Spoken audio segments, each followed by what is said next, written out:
Bueno, estamos en un nuevo encuentro de nuestro gremio, la UTBA, que se llama Charlas Dibujadas, y estamos aquí con un colega, un amigo, un tipo muy capo, y queremos que nos cuente quién es Alfredo Sabat.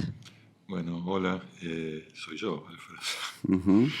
Eh, yo soy, yo soy lo que estoy haciendo en ese momento, porque estudié en la Facultad de Diseño Gráfico de la UBA, eh, pero aunque soy diseñador gráfico recibido, yo me gano la vida como dibujante en un diario, lo que todavía queda de papel, se llama La Nación, o sea que soy parte del gremio oficialmente.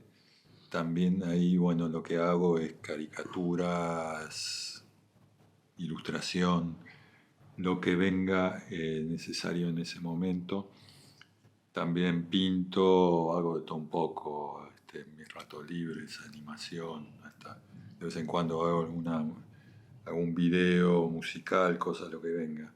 Pero principalmente soy un caricaturista, es lo que aprendí desde chico, el dibujo, y tengo la fortuna de poder ganarme la vida haciendo lo que siempre me gustó y lo que siempre fue mi juego favorito. Así que, este, más que nada, dibujante. Perfecto. Naciste en Montevideo. Sí. ¿Cuándo viniste a la Argentina? Bueno, yo nací en Montevideo porque mi viejo, Hermenegildo, que también se dedicó a esto y que esto me convierte a mí en la tercera generación en la familia de caricaturistas, dibujantes, pintores, porque mi bisabuelo paterno, que también se llamaba Hermenegildo, él era de España, él era nativo de Palma de Mallorca y vivió en Uruguay desde muy chico. Él llegó a publicar en la revista Caras y Caretas Argentina. Viviendo en Uruguay a principios del siglo, yo no sé cómo hacía para mandar los trabajos, ni cómo no existía el correo electrónico, eso seguro. Pero publicó en Caras y Caretas de acá. Mi viejo no lo conoció a él, nació el año siguiente de haberse muerto el abuelo, pero heredó ese oficio. Eh, y mi viejo estaba viviendo en Uruguay, en Montevideo, y le ofrecieron ser secretario general de redacción del diario El País. Y él dijo, si yo me dedico a esto, dos cosas, voy a tener que eh, dirigir más que dibujar, y segundo, si hay que despedir a alguien, lo voy a tener que echar yo. Entonces dijo, yo acá llegué a mi techo, voy a tener que buscar trabajo en otro lado. Y se vino a Buenos Aires. Él se vino a Buenos Aires en el año 66, 6 meses antes que yo naciera. O sea, yo ya estaba en la panza de mi vieja. Y entonces lo que hicieron fue, cuando yo estaba por llegar, volvieron para que la terminara de atender el mismo médico que la venía atendiendo. Nací yo y a los 7 días ya estaba en Buenos Aires. O sea, soy más porteño que... Claro. En la práctica lo único que tengo es el documento uruguayo, pero crecí acá, estudié acá y vivo y trabajo acá. Así que Claro. en la práctica documento, pero soy porteño y argentino. Está perfecto. Bueno, estábamos hablando antes un ratito del tema de, bueno, no podemos, sabemos de dónde venís, tu viejo, el gran maestro Menchi Sabat, y seguiste su mismo camino. Ajá. Estábamos hablando un poco de la genética y el entorno, la influencia. Yo me animaría a decir que además del entorno está la genética y el talento, ¿no es cierto? Porque uno puede vivir momentos, espacios de donde un dibujante que labura en la casa está como todo el tiempo invadido por su entorno, ¿no? Por su clima. ¿Cómo fue que vos dijiste, yo quiero hacer lo mismo que mi viejo? Bueno, yo no tuve mucha alternativa, no porque me la impusieran, sino porque era lo que desde chico a mí siempre me gustó hacer. Siempre lo que necesité hacer fue el dibujo. Ahora, obviamente, después conseguir ganarse la vida con lo que a uno le gusta, eso es otra historia, porque vos podés ser el mejor pianista del mundo, pero capaz que nadie te deja entrar en ninguna orquesta porque están todos los puestos ocupados y Ujú, nadie se entera. claro. Entonces, eh, lo que sucedió es que, bueno, eh, yo también tuve que ir con mi carpetita a Sí, todos lados hasta que encontré un lugar, pero algunos dirán, bueno, sí, pero tiene el apellido. Lo que pasa es que una vez que te reciben, todo muy bien, te preguntan por tu papá, pero cuando te dan trabajo estás vos solo. Así que sin duda. tenés que validar como cualquiera tu trabajo. Ujú, ujú. Yo eh, toda la vida el dibujo fue mi juego favorito y yo lo necesito y lo hago porque lo disfruto, pero también es eso, es una necesidad. Sin duda. Entonces, yo mucho no es que elegí esto, era lo natural. Así que al día de hoy hay muchísimas cosas que yo las hago porque tengo ganas y porque y no es solo la cuestión de si se publica o no se publica. Yo lo hago porque va más allá. Después, obviamente, siempre está la necesidad de que eso sea compartido y que sea disfrutado, pero y que te digan si está bien o si está mal, todos tenemos esa Ujú, ujú. necesidad. Pero Claro. la principal que yo tenía era dibujar. Vos arrancaste dibujando en forma así, obviamente, me imagino tus cuadernos del colegio. Sí. ¿Estudiaste algo más allá de tu estudio en la UBA como Sí. diseñador? ¿Estudiaste en alguna escuela de dibujo, haciendo modelo, o haciendo humor? Mira, brevemente, una vez que mi viejo había puesto su taller de dibujo, si yo no tuve ninguna formación específica, nunca tomé clases Ujú, ni de técnica, ni de pintura, ni... Todo lo que aprendí, por un lado lo aprendí mirando por encima del hombro de mi viejo, ujú, pero después, cuando él había puesto su taller de dibujo, que era acá cerca, en San Telmo. Por ahí pasaron unos cuantos profesores y algunas veces yo me senté ahí en el taller que tenía eh, otro gran ilustrador que dio este país, que un ilustrador publicitario principalmente, Roque Pronesti. mm, Y debo haber estado 10 veces ahí con él, pero yo siento que él me influyó muchísimo ujú, en muchas cosas de, de la expresión más que nada, y también cosas de la técnica, eh, pero tampoco eh, puedo decir que eso sea que haya tomado clases en cuanto a estilo. Hay ujú, muchas cosas que las tenés que aprender solo, de todos modos. ujú, ujú. El ojo vos tenés que estar mirando, mirando, mirando y estudiando y yendo a museos, mirando libros, ahora mirando videos, metiéndose en YouTube, viendo tutoriales, viendo perfiles de artículos sobre pintores, lo que sea. Uno tiene que estar todo el tiempo formándose solo, y más hoy en día que estamos tan aislados en nuestros celulares y apartados de- hasta de las reacciones. Eh, pero hay muchísimo que me gustaría haber tenido a alguien que me lo dijera. Ujú, ujú. Claro. Que me dijera, no, che, por acá. Ujú, ujú. Está bien lo que estás haciendo, pero por acá. En parte eso me lo hizo mi viejo, pero tampoco era un tipo que te explicara todos los detalles de todo. Te decía, está bien Ujú. o está mal, y no te da muchísimas explicaciones. Pero eh, sobre todo en cuanto a técnicas. Eso es, porque yo creo que lo que más se puede enseñar y aprender es el manejo de los materiales. Lo demás, hay mucho que nadie te puede decir, che, esto es más gracioso que esto otro. Eso un poco lo vas aprendiendo con los tropiezos y dándote cuenta que esto no se, este chiste mejor no hacerlo. O también que no se puede enseñar, si vos estás haciendo una caricatura, por ejemplo, no te pueden decir, bueno, esta nariz se dibuja de esta manera. No hay un catálogo. Está el libro este que se llama Loomis, que más o menos tiene un método de cómo se dibuja. Todo lo hemos visto de Andrew Loomis, sí señor. Pero ojalá fuera así todo.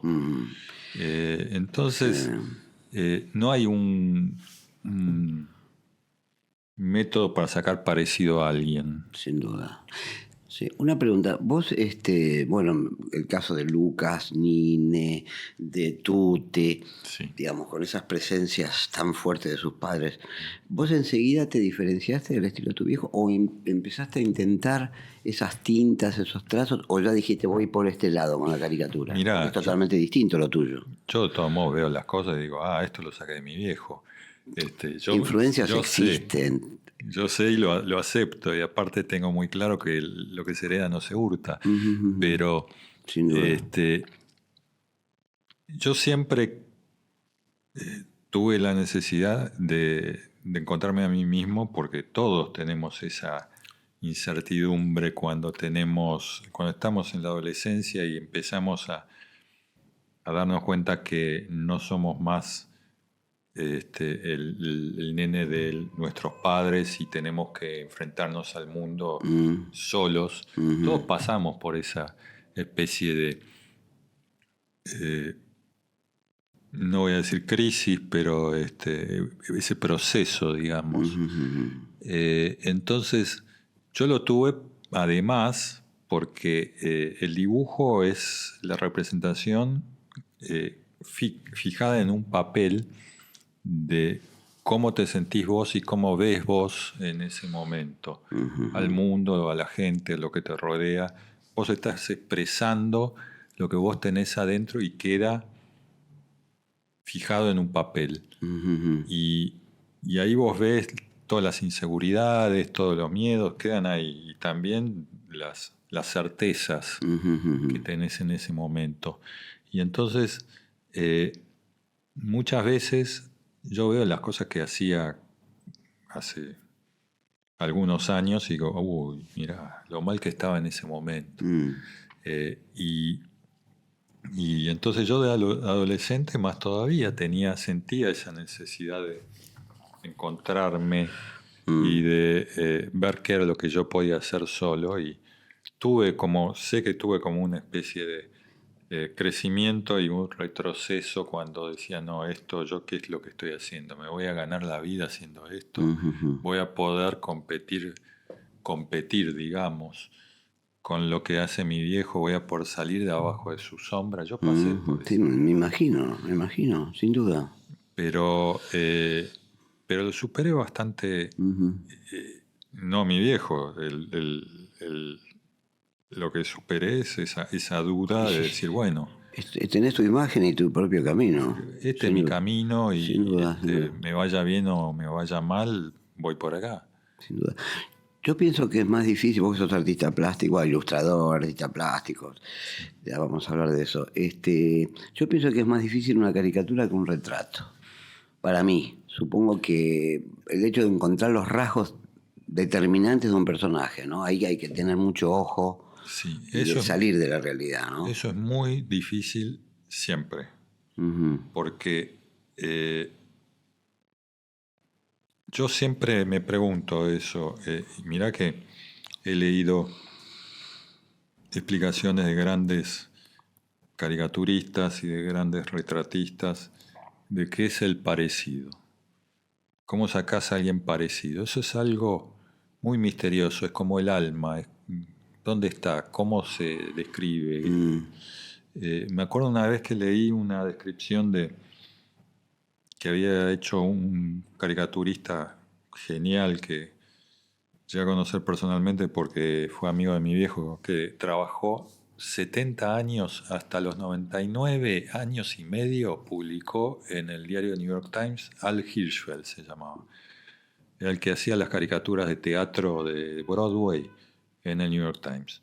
Y él mismo decía, el parecido es algo muy misterioso, que un día haces un dibujo, vos lo ves y decís, este está buenísimo. Se lo mostrás a alguien y no lo reconoce.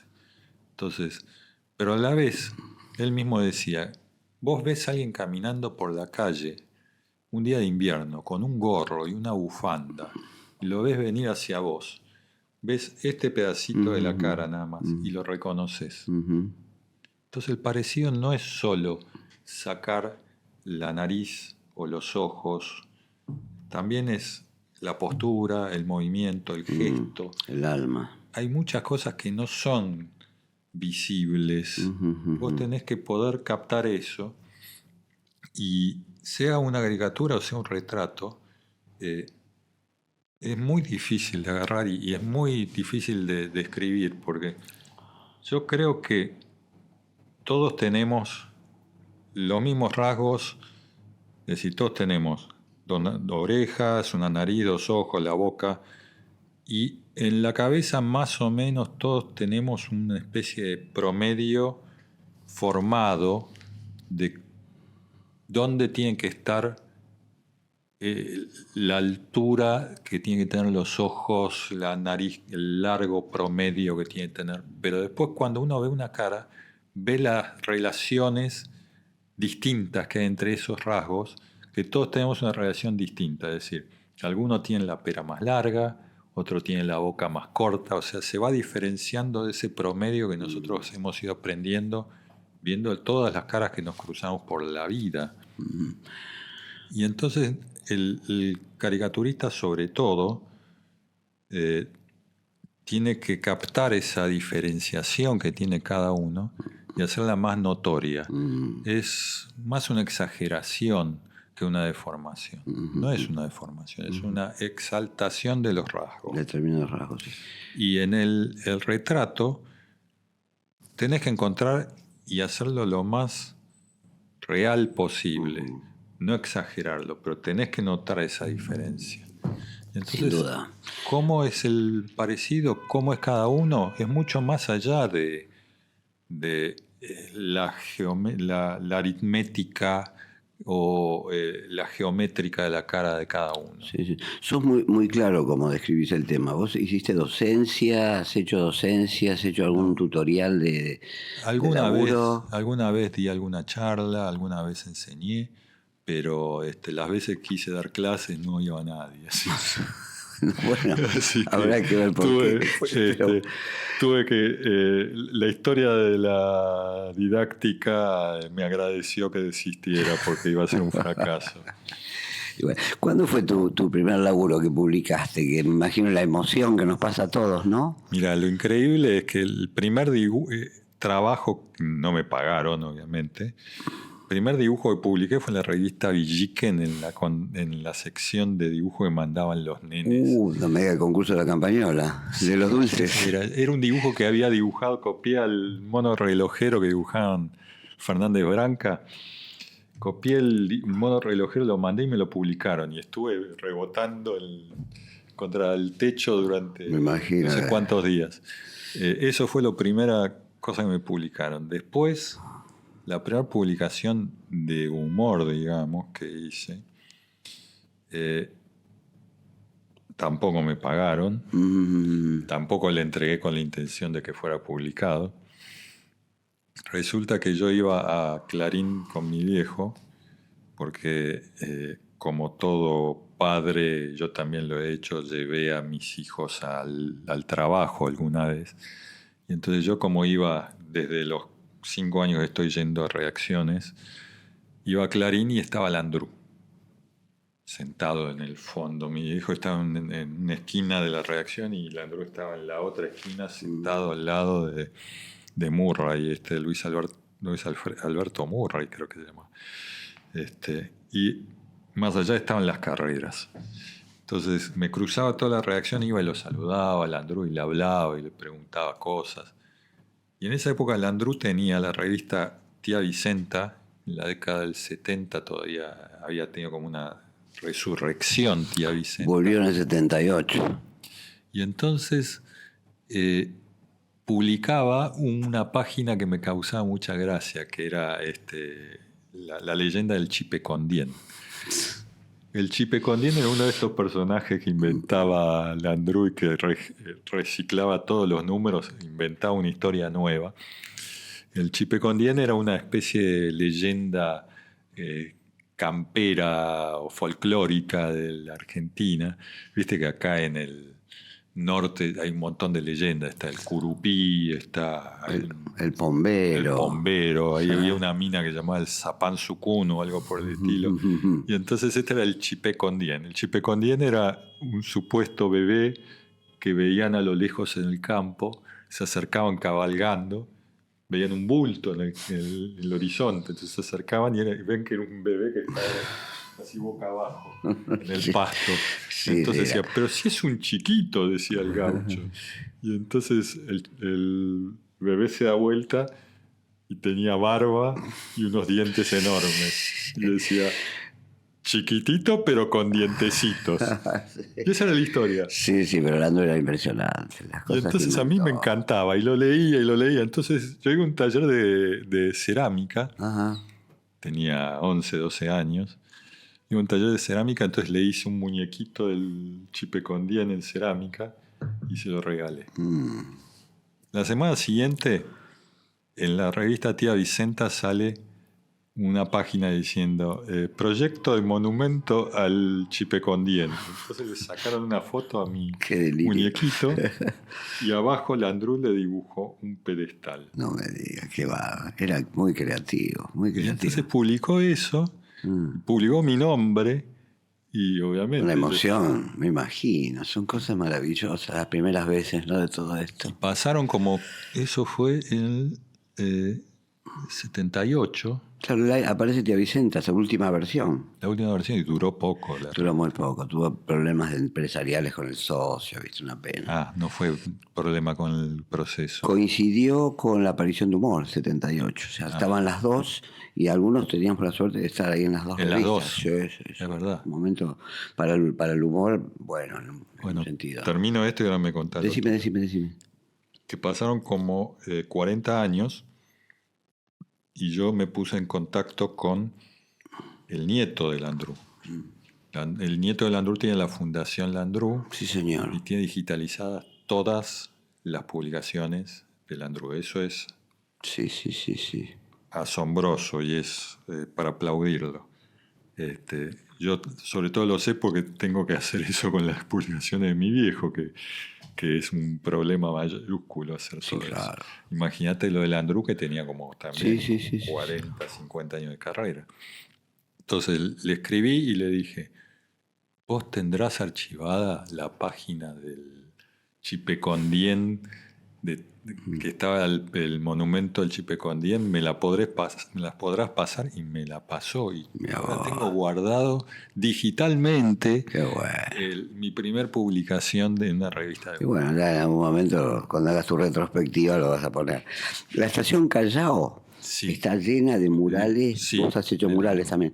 De todo el Landru. Es maravilloso. Es buenísimo. Y aparte, yo el otro día estaba leyendo justo el libro que hizo Horacio del Prado sobre Landru. Y Landru era tan gracioso. Sí, era tan maravilloso. gracioso. Sí, un personaje. Aparte con chistes algunos que eran totalmente inocentes. Inocente, sí, porque jugaba con. Me acuerdo cuando hacía la caricatura de Frondizi con una narizota así. Era un estilo muy personal. Sí, había un personaje que, según supe, era una caricatura de Rogelio García Lupo, que era otro prócer del periodismo argentino, que era Rogelio, el hombre que razonaba demasiado. Exacto, sí, señor. Todos los personajes eran chistes entre amigos, pero no dejaban de ser chistes graciosísimos. Ah, Y bueno, Ese era uno de los tipos a los que yo le agradezco. Había un tipo que se enojaba, tenía un carácter podrido. ¿Cómo Creo era? que era Cateura, ¿no? El señor Cateura. Oh, Se enojaba mucho, era un calentón. Sí, sí, sí. había Sí, uno que lo pateaba al hijo. sí, creo que era Cateura, sí. Sí, la familia Cateura. Alfredo, vos has publicado, bueno, por lo que estuviste empezaste en Clarín, publicaste Sí. en Playboy de Estados Unidos y Playboy Argentina. Sí, la de Estados Unidos es increíble porque eso era la época que recién aparecía el fax. Y yo les mandaba bocetos por fax y no había fax en todos lados, entonces tenía que ir a la oficina de un amigo de mi viejo y le mandaba el boceto por fax. Y aún así funcionó y publiqué un dibujo en la revista Playboy de Estados Unidos. ¿Caricatura? Sí, eran todas caricaturas de distintos músicos que habían hecho una encuesta. Y en cada rubro había ganado gente como Phil Collins, estaba Ray Charles, todos mezclados en una especie de formación casi de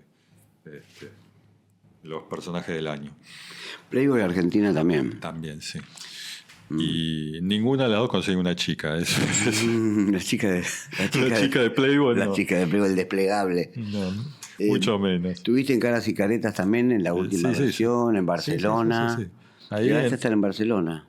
Ya ni Barcelona queda. Pero nada, ya llegó a ser digital y tampoco.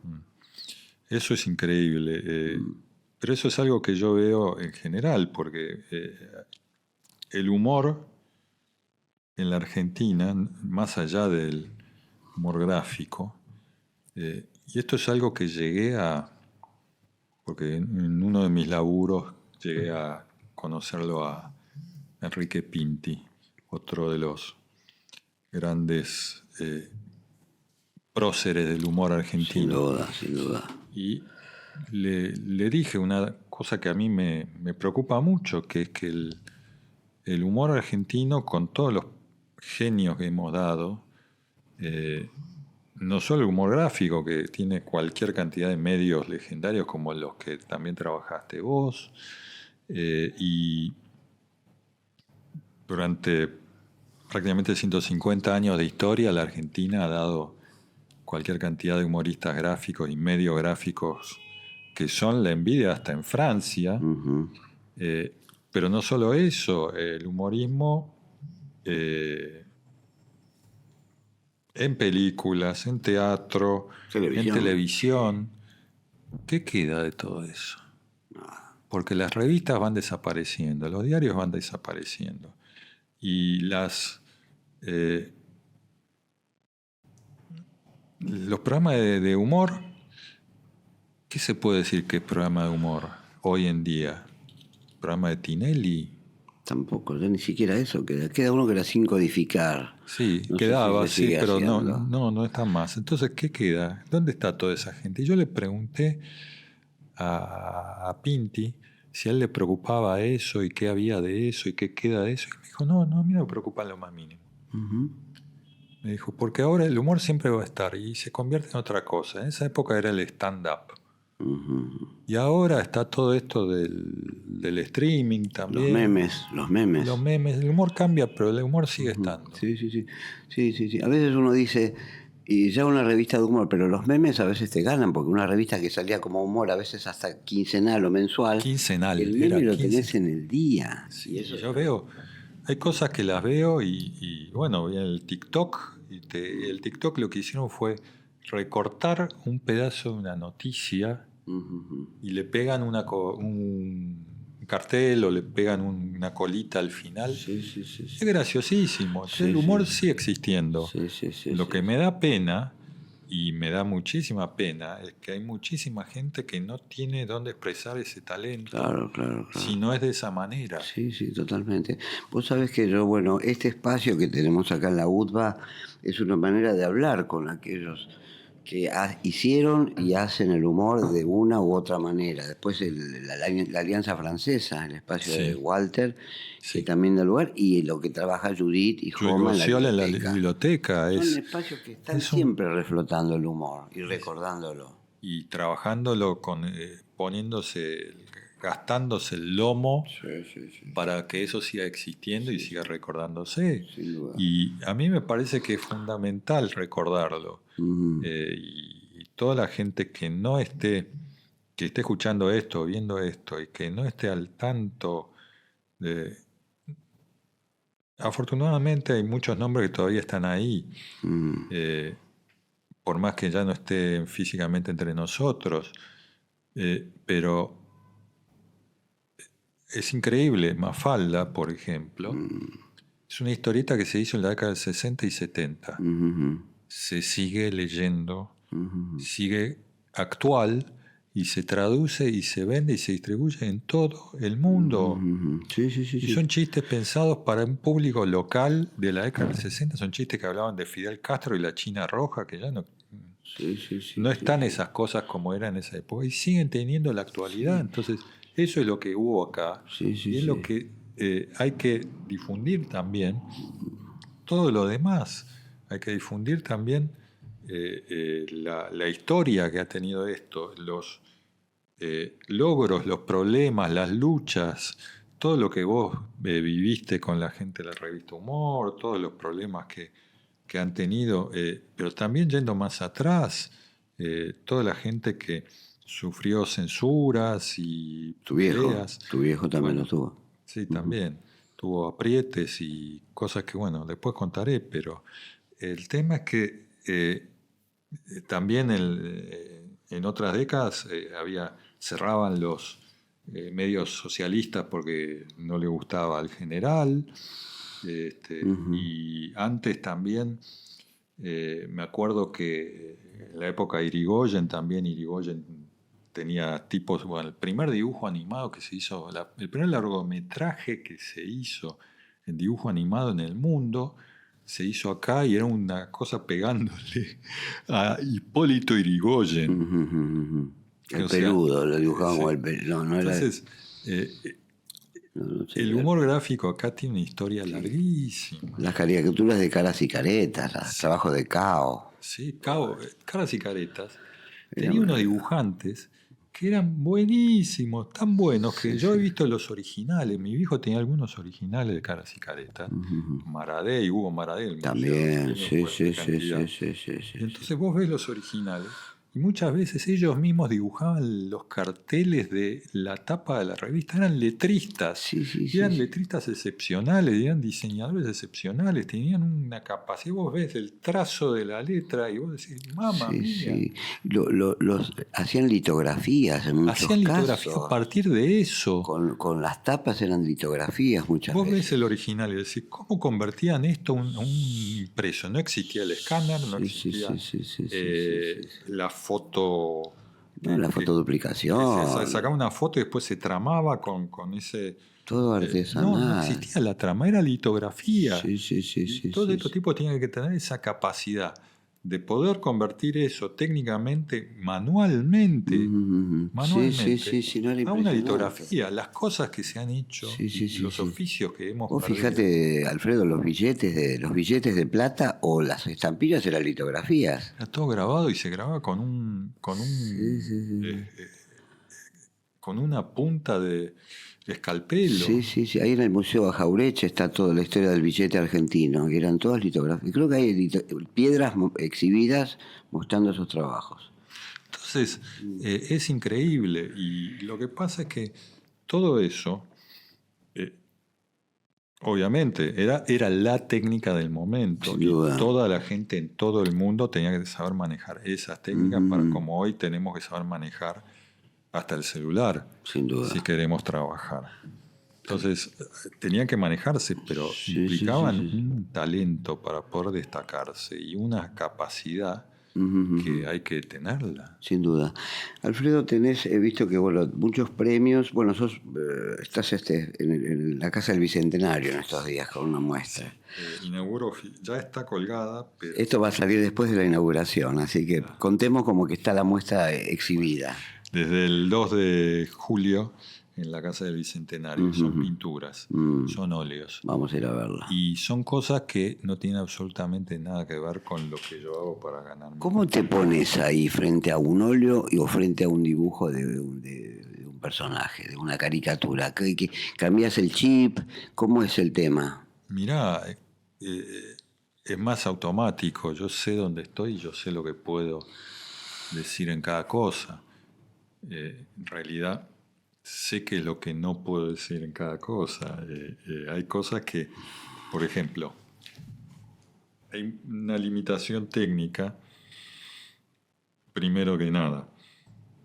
Yo sé que en papel de diario no puedo mandarme un óleo, Obviamente. porque no da ni el tiempo ni la capacidad de reproducción gráfica. Ni la forma de verlo. Es más rápido todo en un medio. Hay que sacarlo. Vos una muestra vas, te detenés, mirás, es otra historia. Tiene que entenderse y todo el mundo tiene que entender más o menos lo mismo, porque tenés que dejar un hueco para que cada uno, un agujero que lo llene cada uno.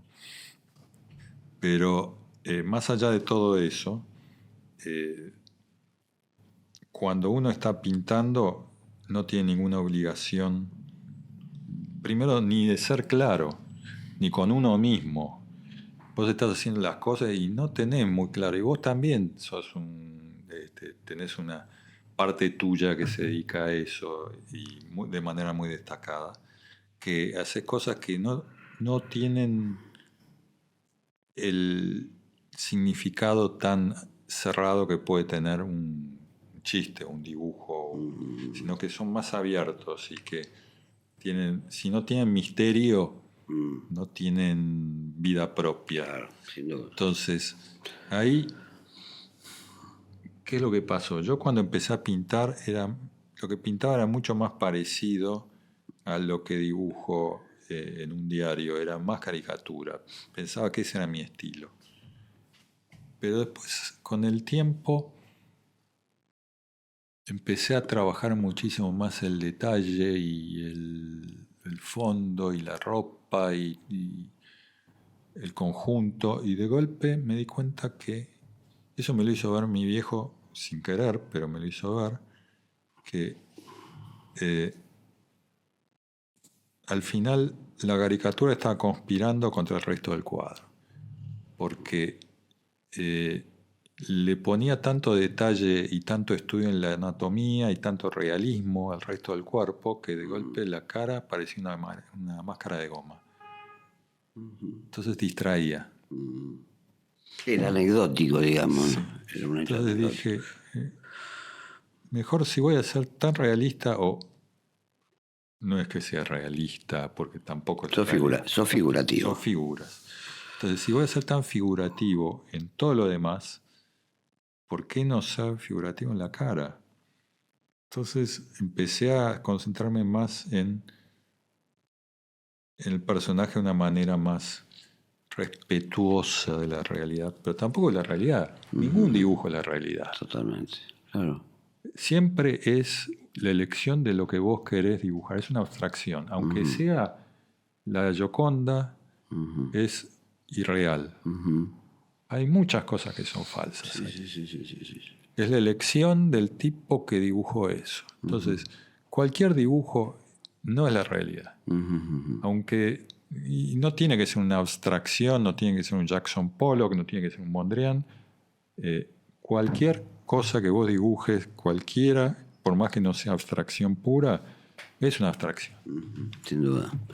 Entonces yo elegí pintar, y si hago una cosa distinta de un lado o hago otra cosa cuando estoy pintando, es lo que necesito hacer en cada momento también, y lo que necesito hacer por dentro y por fuera. Se llaman mitologías la muestra, ¿no es así? Sí, mitológicas. Mitológicas.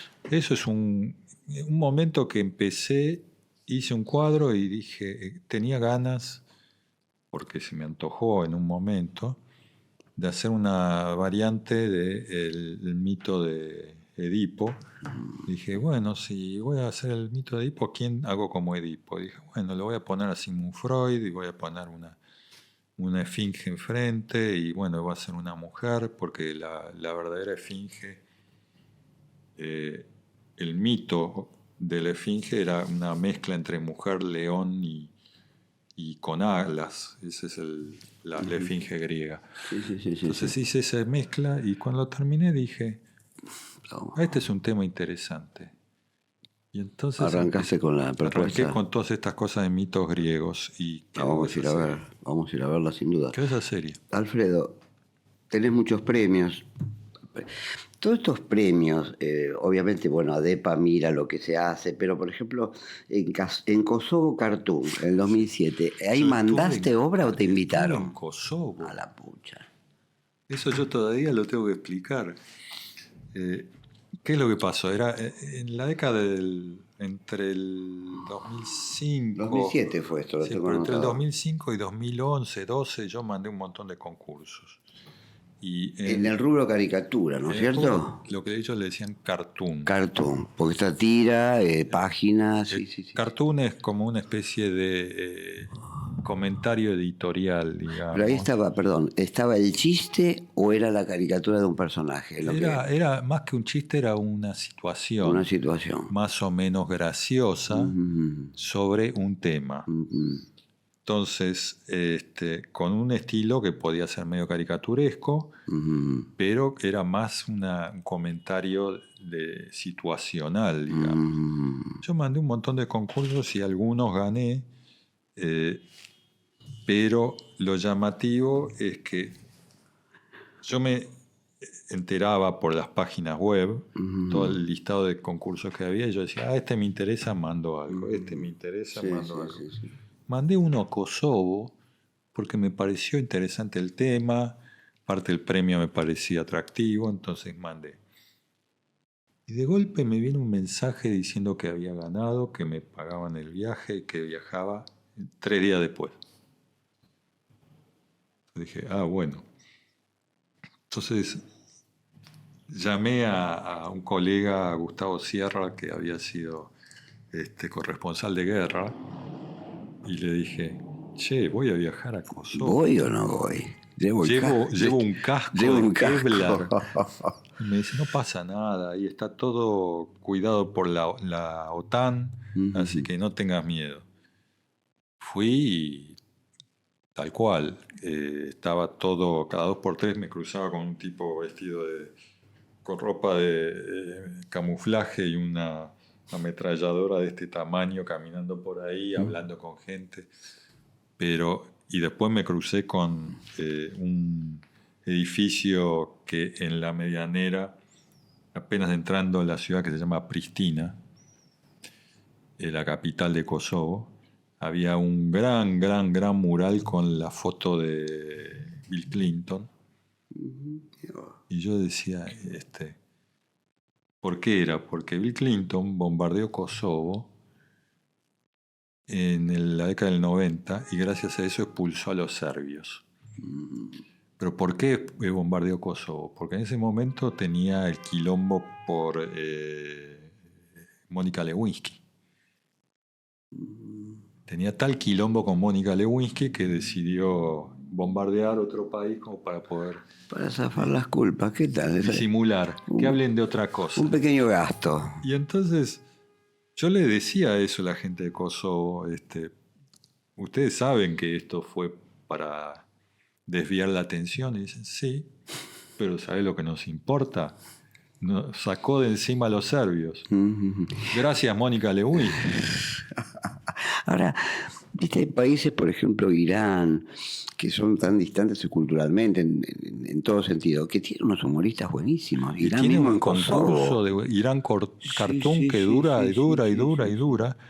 Turquía, Lady Dogan de Turquía. Sí, tiene, sobre todo con la persecución ideológica que tienen ellos, también la imposición que tiene Irán de qué es lo que se puede hacer y qué es lo que no se puede hacer. Que tenga una tradición de humorismo es algo tienen una manera elíptica de decir las cosas, muy interesante. Asombroso que exista el humor, porque sobre todo hay una cosa que hay que tener en cuenta, el humor político es crítico del poder. Sin duda. ¿Y cómo hacen eso? Claro. El premio ADEPA, o sea, es un premio que ya no es que vos te presentás, es un premio que se da por elegir los medios argentinos. Sí, pero tenés que mandarlo si querés mandar. ¿Mandás ahí? Mandás, sí. En el diario me dicen, che, es el premio ADEPA, vos mandá, dale. Y a veces me acuerdo y a veces no me acuerdo. Lo ganaste 2 veces, tengo 2 entendido. veces, sí.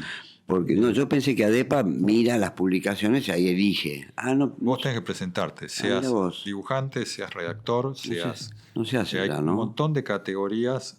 Ujú. Por ejemplo, hay una que dice por artículo deportivo, periodismo deportivo o periodismo de investigación. Pero, Entonces, perdón, tiene que ser cosas publicadas. Si no, no, claro, claro. Sí, sí. publicadas. Y ahí, bueno, me acuerdo que una vez gané cuando trabajaba en una revista que se llamaba Tres Puntos. Ah, Por una tapa, 3 puntos, me sí, acuerdo. ¿Quién la duró poco. dirigía? En esa época, y eso es increíble, en esa época la dirigían Héctor Timerman, Gaby Cerruti Ajá. y Claudia Acuña. En esa época era una revista que era de la Alianza. Después cada uno siguió por su camino, Siguieron sus evidentemente. caminos los políticos, siempre van dando vueltas. Y entonces Gaby Cerruti había hecho una entrevista a Alfredo Astiz. Ujú. El detalle es que no era la primera entrevista que daba Astiz, pero era la primera que se iba a hacer on the record. Y él aceptó. Y el otro detalle es que Gaby no grabó nada, tomó apuntes, cosa que no es ilegal. El periodismo existe de antes de que exista la grabadora. Y se publicó y decía unas barbaridades, energúmeno asesino. Y publicaron la nota con un dibujo mío en la tapa. 3 puntos, me acuerdo. Y ese dibujo es el que ganó el premio. Y yo, bueno, me siento orgulloso por ese dibujo. Pero perdón, ese dibujo vos lo presentaste, no es que has hecho, además de bueno todas estas cosas, que es infinito lo que podemos hablar. Alfredo, ¿qué pasa con ese mural de Azucena Maizani en la estación Inclán? ¿Cómo Eso, fue? ¿Elegiste a esa cantante? no, ¿Cómo no, fue? no, no, no. Esto fue así. Lo llaman a mi viejo de la empresa que en ese momento manejaba el servicio de subtes. Subterráneos de Buenos Aires sería. Subterráneo de Buenos Sí, Aires. claro. SBS. Ujú. Sí, sí. Su base creo que era la sigla, algo. Entonces lo llaman viejo porque la línea H está en construcción y por votación, por elección del Consejo Deliberante de la Ciudad de Buenos Aires, ese tramo iba a ser dedicado a cantantes de tango. Cada estación iba a llevar el nombre de un cantante de tango o el subtítulo de un cantante de tango. Entonces la estación Inclán iba a estar dedicada a Azucena Maizani. Y lo llaman a mi viejo para que sea como el director de arte, digamos, de todos estos murales que tenían que tener cada una de estas estaciones. Sí. Y él llamó un montón llamó 4 o 5 dibujantes amigos y admirados. Hay una estación que está, hay un mural de Carlos Nine que es increíble, el mural que hizo Carlos Nine.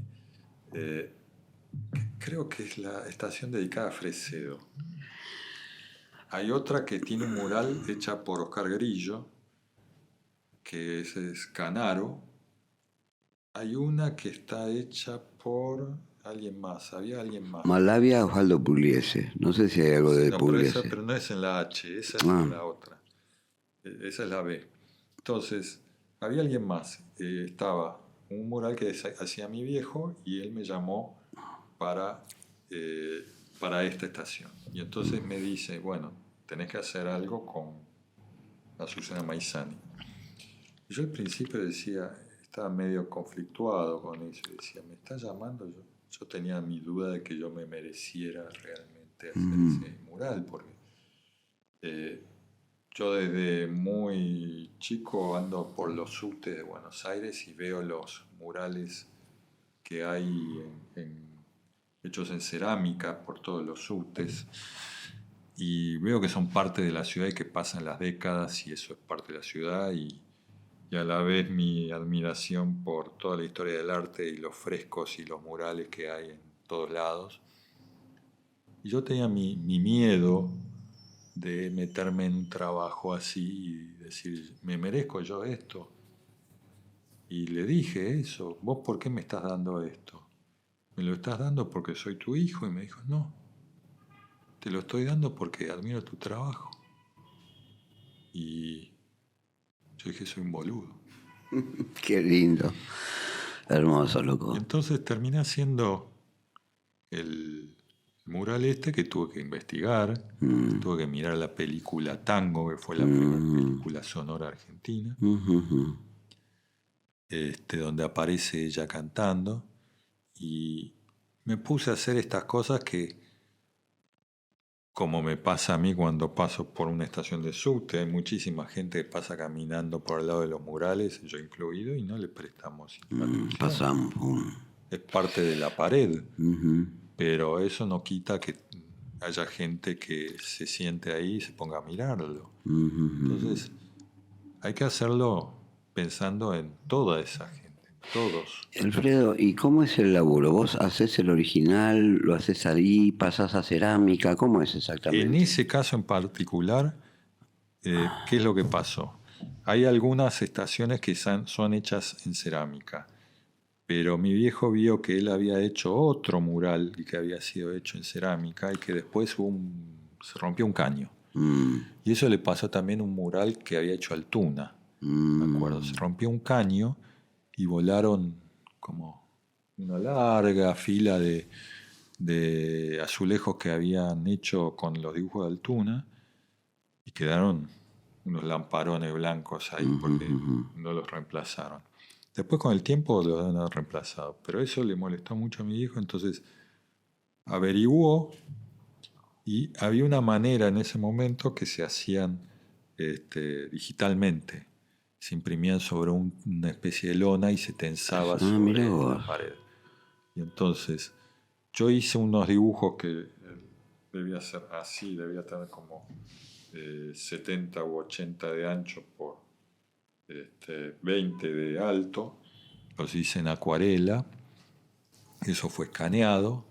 Lo escaneé yo, lo retoqué todo yo, controlé digitalmente que el archivo estuviera bien. Entregué el archivo digital y eso se imprimió digitalmente. Es una lona que fue tensada sobre el lugar. Si había que hacer una obra, se prendía de eso, se volvía a poner. ¿Quedaste conforme con el laburo? Yo quedé conforme, sí, quedé contento. Sobre todo... Lo voy a ir a ver, no lo he visto. Hay dos, los que están encima de las bocas, porque después hay otros más chiquitos que están encima de las escaleras que son que llevan a los andenes, pero las que están encima de las dos bocas de la estación, eso me gusta mucho. Ojo que yo soy muy hincha pelota, soy muy crítico de lo que yo hago y siempre le veo los errores, pero eso yo estoy... ¿Están digitalizados en algún espacio? Es decir, bueno, quiero ver subtes de Buenos Aires, veo los murales. Puede ser, porque en la estación Pastel hay todo uno dedicado al tema de la AMIA. Sí. Lo de Landru en Callao. ¿Hay algo de eso? No sé si hay un sitio de... Yo lo tuve subido en mi página web durante un tiempo, mientras tuve página web. Después, cuando todo eso dejó de ser visitado porque la gente va directamente a Instagram o va a Facebook, que yo ya no estoy más ni siquiera en Facebook. Me fui de Facebook porque me empezaron a putear. El bardeo de las redes, que es lamentable. Es lamentable, el bardeo de las redes es terrible. Es una cloaca. Y entonces... Hasta me puteaban por dibujos de mi viejo pensando que yo era mi viejo. O sea, ni siquiera leían el nombre. Sí, no, el tema es pegar, pum. Entonces, llegó un día que me hackearon mi cuenta de Facebook. Encontraron unas fotos que yo tenía guardadas en la carpeta privada y las empezaron a compartir en las redes. Y yo dije, está bien, ¿no te gusta lo que dibujé? Fantástico, pero hace falta. Pero viste, gente que no le llega a los talones a ninguno de los que critican, pero lo hacen porque es la única manera de trascender, ¿viste? Está bien, yo admito que esa oportunidad en particular, me mandé una cagada, hice un dibujo que no lo pensé lo suficiente, pero porque es muy difícil. Cuando estás trabajando en un medio gráfico, es muy difícil. Vos tenés que más o menos entender todas las posibles lecturas que puede tener lo que vos estás haciendo. Claro. Cosa que es muy difícil.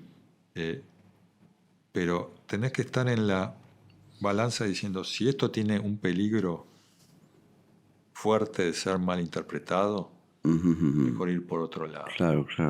Entonces, y 25 años de publicar en el mismo medio, puedo decir que bastante aprendí qué es lo que tengo que decir y qué es lo que no tengo que decir. Pero entiendo, ahí a veces le mete la pata, ¿no? Sí, bueno, sobre todo en estos tiempos, ¿viste? Donde, bueno...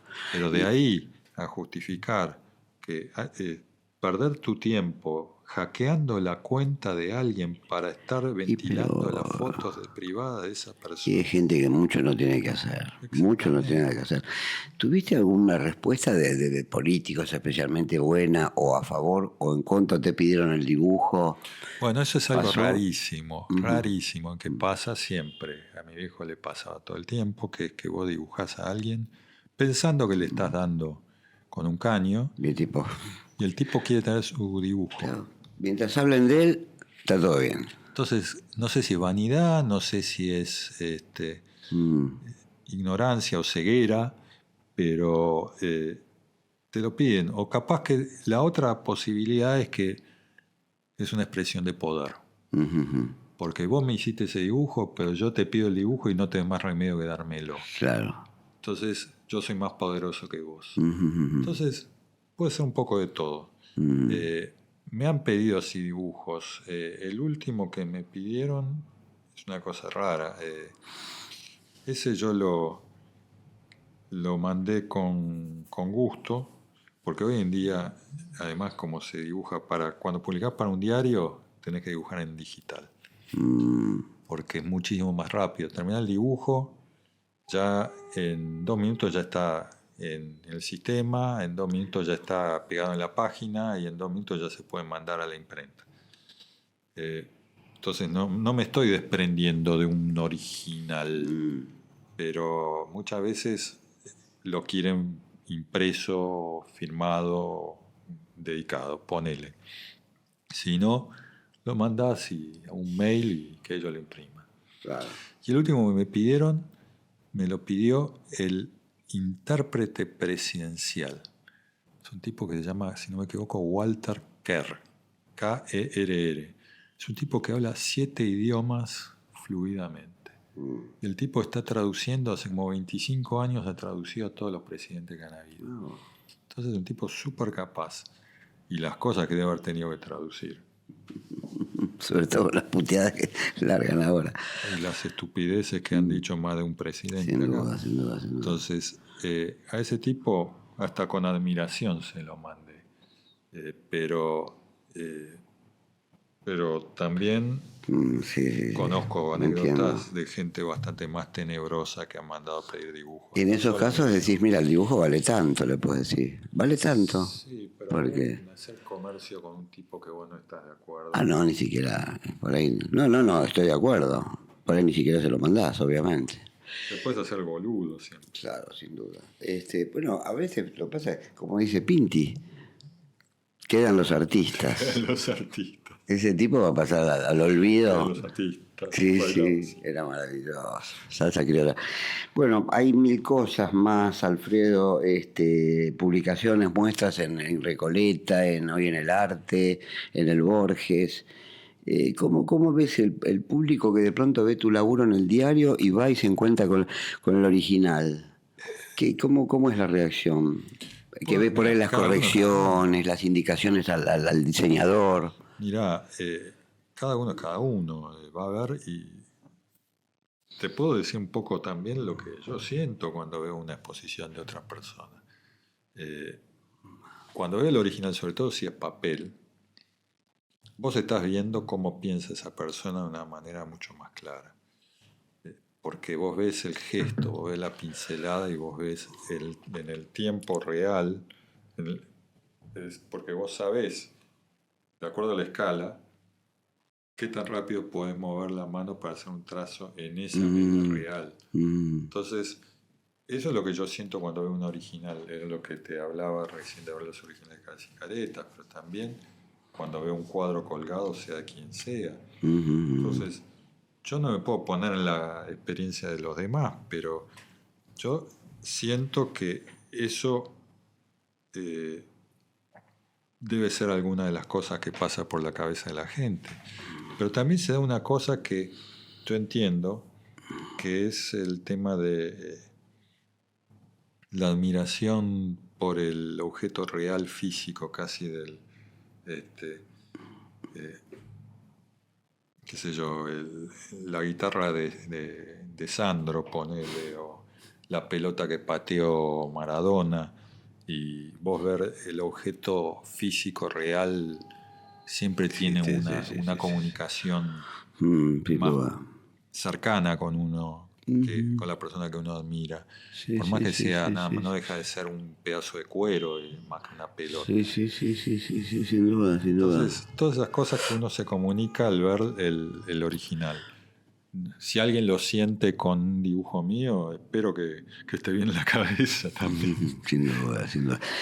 Bueno, Alfredo, qué sé yo, queda mucho por decir y por hablar, pero bueno, una pregunta que solemos hacer, que no es la de Ginsburg, como dijimos hoy.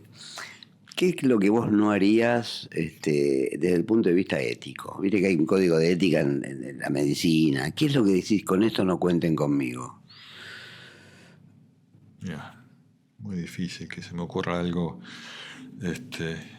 inteligente o profundo. Ahora sí la apurada, pero hay cosas que, qué sé yo, me han pedido que dibuje tantas cosas que yo digo, esto es horrible. ¿Qué estoy haciendo yo dibujando esto? Y te lo piden y lo tenés que hacer. Me han pedido que ilustre notas sobre corrupción de menores. Me han pedido que ilustre notas sobre guerras.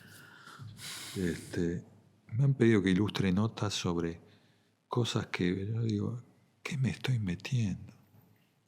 Una vez, no voy a decir quién era el autor, pero me dieron un artículo de un tipo que estaba furioso con un tema de una de estas interminables guerras que hay ahí en Medio Oriente entre Israel y Líbano y Siria, e Irán y todo eso. Entonces el artículo era una diatriba en contra de los musulmanes, diciendo, porque están acusando a Israel y los que acusan son antisemitas y todos los musulmanes son unos locos de mierda y andan con una escopeta y se casan y tienen 17 hijos. Y yo dije, esto, tanto que se queja del racismo contra los judíos, es totalmente racista contra los musulmanes. Y yo tengo que ilustrar esto. Entonces, ¿qué es lo que hago ahí? Entonces, hay muchas veces que tenés que... vos no podés elegir qué es lo que vas a ilustrar. Cuando estás trabajando en un lugar fijo como laburo yo, hay pocas veces que puedo hacerme el boludo y decir, che, pongan una foto. Pero pocas veces. ¿Te lo respetan eso? Ya después de toda una trayectoria adentro, sí, seguramente que sí. Porque el que ve el dibujo no ve el dibujo como una ilustración de una nota de otro. Es una editorial tuyo. Es un dibujo que lleva mi firma. Por más que esté conviviendo con ese dibujo, lleva mi firma y yo a la vez tengo que hablar más o menos de lo que habla la nota esa. Estás avalando lo que dice el tipo. Estoy avalando lo que dice eso y a la vez lleva mi firma. Entonces, como que yo estoy de acuerdo con eso. Entonces, ¿cómo hago yo para cumplir la función de ilustrador y a la vez tener mi propia opinión? Es muy delicado. Es un filo de la navaja. Entonces, Hay veces que vos no tenés más remedio que ilustrar algo que no sea lo que dice esa persona, Claro, claro, por claro. más que esté en la vecindad o en el país, digamos. Recurrís un poco a lo elíptico como Sí. para no estar...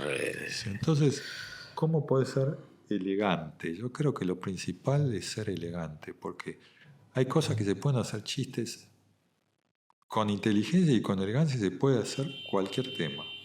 Hay otros que, por ejemplo, siempre vas a tener problemas.